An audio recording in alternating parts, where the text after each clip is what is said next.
Hey guys, and welcome back to the Kerbal Space Program. Last episode we launched and assembled our Van Allen Minmus station and sent it up to Minmus. We were also able to recover our old Von-Braun lander from around Minmus and bring it back to the station and refuel it. We then landed on the surface of Minmus and brought the science back up to the station to be processed. There is, however, one large flaw with that lander, and that is the fact that it has a limited fuel capacity, and therefore we can only do one hop when we're on the surface of Minmus, maybe two at a stretch. So this episode we're going to be bringing up a refitting mission in order to add some new inflatable fuel tanks to the lander that we've unlocked recently. We'll also be attempting to complete a couple of contracts that we have to rescue Kerbals from around Minmus and also bring back some non-essential crew from the Van Allen Minmus station. So we're just launching our new crew transport ship here. It's a pretty basic ship. It's just got the hitchhiker storage container and a salamander command pod and one or two crew on board. It's really just designed to, it's got a couple of KIS containers on it as well, in order to store the parts that we're going to attach to our new rover.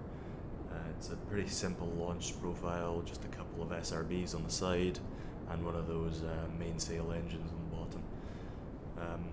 The reason I haven't come up with a nice name for this mission is because I don't think it's particularly special. It's literally just a resupply mission for the Van Allen space station. We're going to be launching a bunch of these. They'll all be different or subtly different to each other, so I didn't think it was worth putting a great scientist's name behind it. But yeah, so we're just warping around to rendezvous with the Kerbal that is stuck in Kerbal orbit.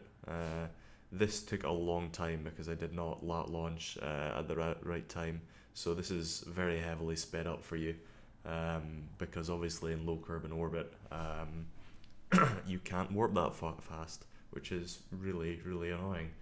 And I did have to have a lower orbit in order to catch up with that ship, unfortunately. I could have just gone for a very high orbit, but that would have been inefficient. You can see here I'm just lining up my approach to the capsule, making sure that it's within 10 kilometers is the rule of thumb. We're just doing a little burn so we can rendezvous. This is us just coming in for the rendezvous. You see we've got to kill about 30 meters per second, which we do. I probably cut it out. And we're just burning towards it now. And that's whoever we are rescuing, just being able to hop out the capsule and fly over. It's better than us flying to him, right? So you can just see us flying over there, struggling to get on board. And eventually that's us. So now we've just got to plan our rendezvous or our insertion to Minmus, which is always much more difficult than it should be for me. I always spend ages trying to get an encounter with Minmus because obviously I launch onto the equatorial plane of Kerbal, and Minmus is quite significantly the plane of Minmus's orbit is quite significantly tilted. What's the word for it? I just can't remember. Inclined, there we go. So eventually we do get an intercept, and it's a bit inefficient. We burn a little faster than we should and come over the top. So it'll take us a while to get there, but that's all good. You can just get a nice cinematic shot of us leaving Kerbal there. Yeah. So we do a little correction burn about halfway up our orbit, just to make sure that we come in on the equatorial plane, or the same plane as our Van Allen station anyway. We can see a little flyby shot of us heading towards Minmus. Anyway, it's because I was quite inefficient with my burn, it's going to take us a while to get to Minmus, because we've obviously got to go out above Minmus and then wait for it to come underneath us and come back round. So we've got actually quite a lot of time to kill, so I decide that why not fuel up that Van Allen lander once more and send it down to the surface for more science. I could have just waited for the mission to come up and refit us, so it would have been easier. We'd probably been able to get more science, but I just decided to go ahead anyway.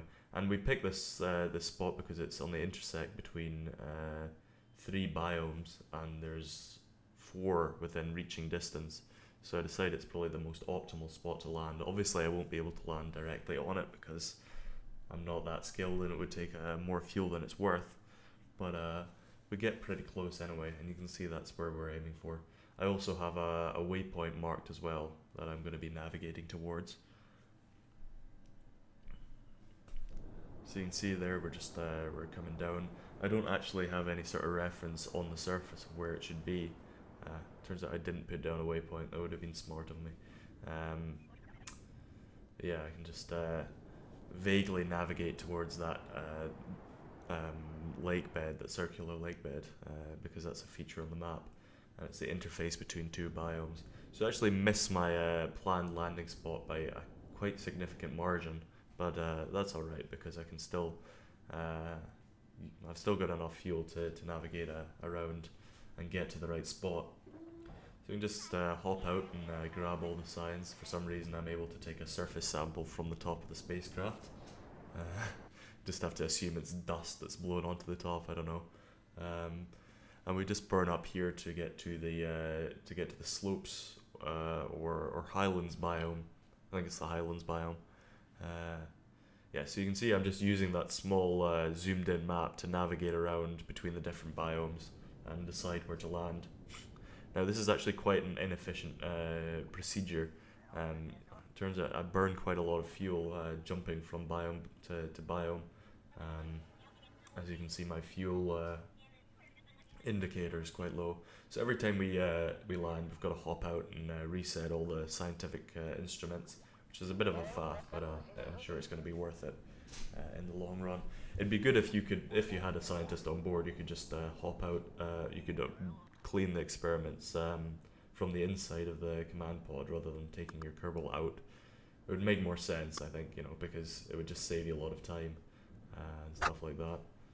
So you can see here we do a rather precarious landing on the slopes biome. Luckily I have a ground tether so we can stop ourselves sliding down the hill. We just grab a bit more science, and I think that's us ready to head off and see if we can make it back into orbit. Now, as you can see, my fuel is incredibly low, so it's going to be very sketchy getting into orbit. But I do make it into orbit, and I faff around for a while trying to get an intercept with the Van Allen station. And we just don't have 45 meters per second, and I try and get it down to minimal as possible, but we just don't have the delta V to get back to the station. So it looks like we're going to be rescuing more than one Kerbal from Mimbus orbit this episode. So as you can see here, we managed to get a rendezvous with our rescue craft, our crew transport, and we can come in here. We're going to have to dock because we do actually want to recover the lander as well. So we just come in for a docking here, basically just pointing the 2 spacecrafts together and warping in. Looks like I didn't even point the lander anywhere. I just barge into it, and eventually something happens. So I can just transfer all the fuel out of those radial tanks and ditch them for now, because I'm going to be replacing them obviously as well. So there's no point in keeping them on there, they're just extra mass. And I eventually get a rendezvous, not an efficient one, but a rendezvous with our Van Allen station. You see here we just grab a cinematic shot of us warping away from Mimbus, and we're coming into the Van Allen station, and we get a significant frame drop now. I mean, it's not too bad, but it's just because of those struts. They have so many solar panels on them. So yeah, we can't actually attach to the Van, or dock to the Van Allen station, because we only have one docking port on the bottom, and both docking ports, so both ships that we're flying in don't have 2 docking ports on each end, so we have to add another docking port to the outside. And now we're just adding these radial inflatable fuel tanks to the side of the Van Allen lander. These will contain almost 3 times as much fuel when they're fully inflated as the old radial fuel tanks. So we'll be able to go down and jump to maybe 5 or 6 different biomes and get a lot more science for every trip that we do, which is excellent for us. So you can see here we connect the lander to the bottom, and we connect the crew transport to the side of the Van Allen station with that docking port that we just added. And we're able to process all the new science that we got, and there's still some left over. Unfortunately, I got rid of the science tanks, so we have to actually store the science that we have left over in the lander, because that's the only place that has a science container. So if we ever lose that, we're going to lose all the science that we got, which is pretty stupid. So yeah, we're just transporting over all the crew that we don't really have a use for in the Van Allen station, because next episode I want to make another Van Allen station, this time to put it around the Mun, and we need crew for that, because as it happens, one of the most expensive things about running a space program in KSP is hiring crew. So we really need to make the most of all the crew that we've got, and I want to bring Jeb and all the big three, big four actually, including Valentina, back to the KSP or the KSC for the new Van Allen missions, to make sure that everything runs smoothly, because we've pretty much got everything running nicely on the Van Allen Mark 1 mission. So you can see now we're trying to rendezvous with the other Kerbal. This is the one that we've got a contract for around Minmus. And we get the rendezvous, and we're just going to fly her over, nice and simple. That's an easy 200,000 whatever credits, rocket parts, I don't know, whatever funds the space program. So yeah, we get her in, and we can start to burn our escape trajectory from Minmus. And we want to make sure that we come down quite quickly, because we're running quite low on life support, and we don't want the Kerbals to lose control while they're re-entering the atmosphere, because that could go tragically wrong. So due to the fact that this doesn't have a heat shield, I did many passes going through Kerbin's atmosphere. This took me a long time. I'm not going to leave all of it in, because you can just take my word for it. It took ages. I had to go through at about 40 kilometers altitude each pass, otherwise things would burn up, and I was cutting it really close every time at 40. We were almost losing the engine every time. Eventually, however, we do manage to get down, and the parachutes deploy fine, and we land somewhere in the ocean. On the night side, I really didn't have that much control at that time. I'd burned all my fuel trying to lower my orbit, my apoapsis. But yeah, we managed to get down, and no lives are lost. It would have been bad to lose that mission. That had all of the good crew on it. It had Jeb, Bob, Bill, Valentina, at least as far as I can tell. It had an expensive amount of crew to lose. Anyhow, back at the KSC, we can start to put that science to good use. So we unlock the advanced or specialized construction, which gives us docking ports and a couple of other structural parts, which will be super useful when we're building our new station.